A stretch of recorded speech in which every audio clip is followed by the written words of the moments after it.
તો કેટલા ટાઈમથી આપણું ગિટાર છે એમનું પડ્યું છે અને થોડુંક રિપેરિંગની જરૂર છે. અહીંયા એક તાર તૂટી ગયો છે જે નીચે લટકે છે, તો આજે આપણે આને તાર રિપેર કરવા જઈશું અને ગિટારમાં થોડુંક અહીંયા જે કીઝ બધી થઈ ગઈ છે રિપેર કરાવીને પછી આપણે ધીરે ધીરે ચાલુ કરશું. તો આજે છે સન્ડે અને ગિટારને દવાખાને લઈ જવાનું છે, રિપેરિંગમાં લઈ જવાનું છે અને થોડું ઘણું કામ પતાવવાનું છે સન્ડેના દિવસે. એટલે જોબ કરતા હોય ને ત્યારે એવું થાય, શનિ રવિ આવે તો એમ થાય કે વાંચી લઈએ અને પાછું બીજું કામકાજ પણ એમ હોય તો ત્યારે જ પતાવવાનું, એટલે થોડુંક કોમ્પ્લિકેટેડ રહી છે પણ બધું મેનેજ કરવું પડે છે. તો કરીએ છીએ આપણે, બરાબર. થોડોક સમય મળશે વાંચવાનો તો કરશું, બાકી બહુ બધા કામ છે આજે તો પતાવવાના છે.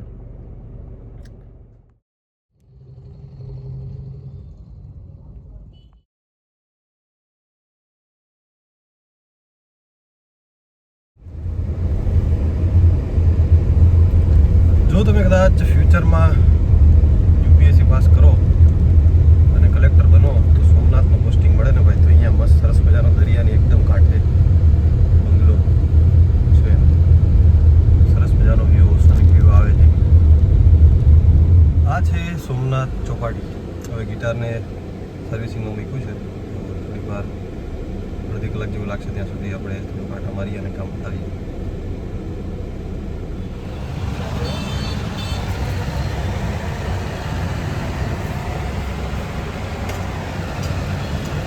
તો બપોરે જમી અને ફ્રી થઈ ગયા છે, તો હવે થોડીક વાર આપણે વાંચી લઈએ, કેમ કે આજે સન્ડે છે. તો એવું વિચાર્યું હતું કે ઘણા બધા ઘરના પેન્ડિંગ કામો કરીશ અને થોડાક આપણી એપ્લિકેશનના થોડાક કામો છે તો એ કરીશ, બરાબર. આપણી એપ્લિકેશન ડાઉનલોડ ન કરી તો લિંક ડિસ્ક્રિપ્શનમાં છે, ત્યાં મેન્ટરશિપ પ્રોગ્રામ્સ અને ટેસ્ટ સિરીઝને બધું અવેલેબલ છે, જે હું પોતે બનાવતો રહેતો હોઉં છું. તો એનું કામ થોડું ઘણું પેન્ડિંગ હોય, કંઈક પીવાયક્યુ અપલોડ કરવાના હોય છે ને એવું બધું હોય છે, તો આ કરંટ અફેર ટેસ્ટ આ તે બધું તો સન્ડેને ઓલમોસ્ટ હું કરતો હોઉં છું. તો આજે હવે સન્ડે, આ પહેલી વાર એવું બન્યું કે શનિવારે ગઈકાલે પણ વ્લોગ બનાવ્યો હતો અને સન્ડે પણ બનાવું છું, કન્ટિન્યુઅસ 2 દિવસ સુધી બનાવું છું. બાકી તો સમય નથી મળતો, પણ આજે સમય મળી ગયો છે તો કરીએ આજે થોડુંક મેન્સ રાઇટિંગ વિશે પણ કહું તમને હું કઈ રીતના. તો હું અત્યારે સીસીના પીવાયક્યુ છે એ એની ટેસ્ટ માટે બનાવતો હતો. આ પીવાયક્યુ તમને ક્યાંથી મળી હશે, તો એ શિફ્ટ 71 શિફ્ટના પીવાયક્યુ છે ને, એ ટેલિગ્રામમાં તમે ઓલ્ડ પેપરમાં જશો ને ત્યાંથી તમને મળી હશે, ઓલમોસ્ટ બધા પેપર અહીંયાથી મળી હશે. ત્યાંથી તો આપણે એમાંથી ટેસ્ટ બનાવતા રહેતા હોય છે વીકલી. તો એ ટેસ્ટ બનાવતો હતો, તેમાં મને એક પંક્તિ મળી વિચાર વિસ્તાર માટે, તો મેં કીધું ચાલો આજે આપણે એનું આન્સર રાઇટિંગ કરી લઈએ. કેમ કે આન્સર રાઇટિંગ એવું છે કે મને રોજે અથવા તો 2 દિવસે ક્યારેક પણ કોઈ પણ ટોપિકનું જીએસ અથવા તો ભાષા કે કોઈ પણ હોય તો એ આન્સર રાઇટિંગ કરતો રહેતો હોઉં છું. તો આની પહેલાં પત્ર લખ્યો હતો એક દિવસ, એટલે રોજે એકાદું પત્ર અથવા વિચાર વિસ્તાર અથવા તો નિબંધ કે કોઈ પણ એક ટૂંકમાં કન્ટેન્ટનું કરવાનું, કોઈ પણ એક ફોર્મેટ કે એવું કરવાનું, એટલે આપણી રીતના લખીએ તો વધારે મજા આવે. તો એક પત્ર કર્યો હતો કે પ્રમ દિવસે, તો આજે હવે વિચાર વિસ્તાર મળી ગયો છે તો એ કરીશ. પછી એક દિવસ આપણે એવું હશે તો ગઈકાલે ગ્રામરે કર્યું હતું. તો એવી રીતના ગુજરાતના અલગ અલગ ટોપિક કરતા રહેતા હોય છે, અહેવાલ લેખન એવું બધું ધીરે ધીરે આપણે કરતા રહીશું આની અંદર. અને ક્યાંથી કરવું, શું કરવું એ આપણે બ્લોગમાં કહેતા રહીશું. તો આપણે અત્યારે વિચાર વિસ્તાર છે આ, તો એનું આપણે જાતે પહેલાં તો કરશું, પછી આપણે એને એનાલિસિસ કરશું કે ભાઈ શું થયું, વિચાર વિસ્તાર શું કહેવા માગે છે. ખબર તો પડી ગઈ છે શું કહેવા માગે છે, પણ માત્ર આને એક સારા અક્ષરોમાં સરસ મજાનું લખવાનું છે. તો કરીએ, કેમ કે જેને મેથ્સ રીઝનિંગ થઈ ગયું છે એ થોડું વિચાર વિસ્તાર ને એવું બધું ટૂંકમાં ગુજરાતીનું અથવા તો ઇંગ્લિશનું કન્ટેન્ટ અને એના ફોર્મેટ્સ બધા કરવા માંડે તો વધારે સારું. થોડું રોજ એકાદું કરવાનું, વધારે નહીં કરવાનું. અને ભાષા ઇમ્પ્રૂવ કરવી હોય તો પાક્ષિક એવું વાંચી શકો, અને ગુજરાતી ભાષા માટે છે તો કોઈ ન્યૂઝપેપરની પૂરતી વાત એ બધું કરાય ધીરે ધીરે. આગળ તમે વ્લોગમાં કહેતો રહીશ, બરાબર. તો ચેનલને ખાસ સબસ્ક્રાઈબ કરી દેજો. તો ચાલુ કરી દઈએ.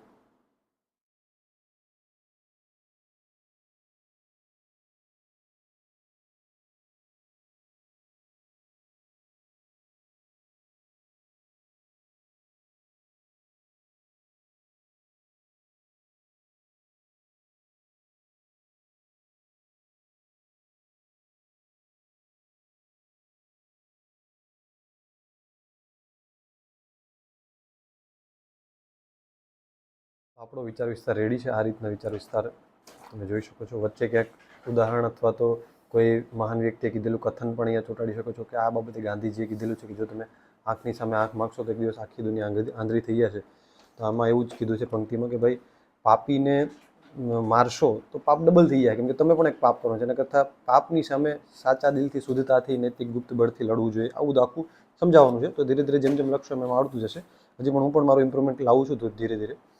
એટલે હવે આટલું ઇનફ છે. તો હવે જે પીવાયક્યુની ટેસ્ટ બનાવી નાખીએ ફટાફટથી, અને પછી કરંટ અફેરની ટેસ્ટ બનાવવાની છે. તો એના માટે તો આજ બપોરે આરામ બંધ છે, થોડુંક કામગીરી વધારે છે, બરાબર. તો કેમ કે બધું હું હાથે કરું છું, કંઈ ટીમને વર્ક નથી આપતો, એટલા માટે મોસ્ટ ઓફલી વર્ક, કેમ કે ક્વોલિટી ક્વેશ્ચન્સ નીકળે એના માટે હું ખૂબ કાળજી રાખું છું. તો આપણે અત્યારે તો પહેલાં આ તો પીવાઈ ગયું છે, આ તો એમનેમ જ આપણે આપ કરી દેવા છે, પણ એ પણ ખુદ ટાઈપ કરી અને અપલોડ કરવાનો હોય છે. એટલે એક હજી આવતા વીકનું અત્યારે કરીશ, કેમ કે આ વીકનું તો આજે થઈ ગયું હોય, સન્ડે હોય છે, તો કંઈક ટાઈમ ન મળે એવું હોય એટલે એક વીક એડવાન્સમાં હાલતો હોઉં છું. તો કરી નાખીએ સ્ટાર્ટ હવે.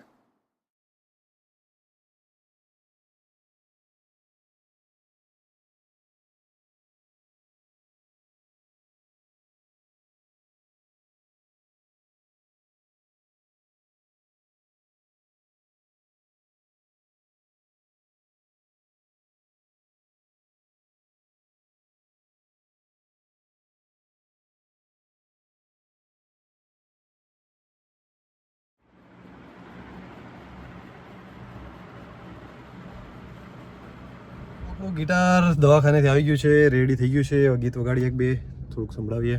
ઘણા ટાઈમથી નથી વગાડ્યું, પણ વગાડશું. તો ફાઇનલી ગિટાર મારું આવી ગયું છે રિપેર થઈને, ને ઘણા લાંબા સમય પછી હું ગિટાર હાથમાં લઉં છું. લગભગ 3-4 વર્ષ તો ઉપર તો થઈ ગયો છે, કેમ કે જ્યારથી તૈયારીમાં લાગ્યો તો પછી તો ગિટાર મૂકી દીધું હતું માળિયામાં, અને પછી તાર તૂટી ગયા હતા. એટલે પછી હવે જોયું અચાનક સાફ સફાઈમાં કે ચલો ગિટાર છે, તો આજે આને રિપેર કરાવવા ગયો ગામમાં. તો એને કીધું થઈ જશે, તો મેં કીધું ચલો તો હવેથી રેગ્યુલર. તો ઘણા સમય પછી પકડું છું, એટલે થોડુંક હાથ છૂટી ગયો છે, કેમ કે કોર્ડ્સ હોય ને એની અંદર કોર્ડ્સ વચ્ચે શિફ્ટ કરવાનું હોય, તો એ ક્યાંક ને ક્યાંક થઈ ગયું. બાકી કોર્ડ્સ તો યાદ હોય, પ્લસ સોંગના કોર્ડ્સ ભૂલાઈ ગયા. ઘણી વાર સોંગ હોય અને કોર્ડ્સ હોય બધા, ઈ માઇનર, ડી, ઈ, સી, ઈ, એમ, જે માઇનર, બી, એ માઇનર, તો એ બધા કોર્ડ્સ આવે, તો એ પ્રમાણે આપણે આની અંદર કરવાનું હોય. પણ એ બધું નોલેજ તમારું કોઈ કામ નથી. પરંતુ જોઈએ હવે કે પહેલાં હું સોંગ આ બહુ વગાડતો પહેલાં તો.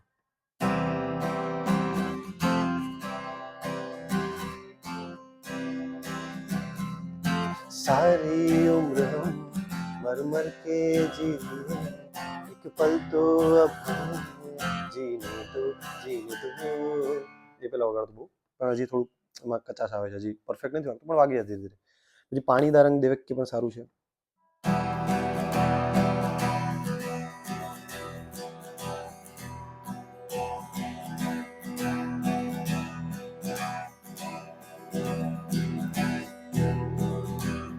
પાણીદા રંગ વેચ કે, પાણીદા રંગ વેચ કે,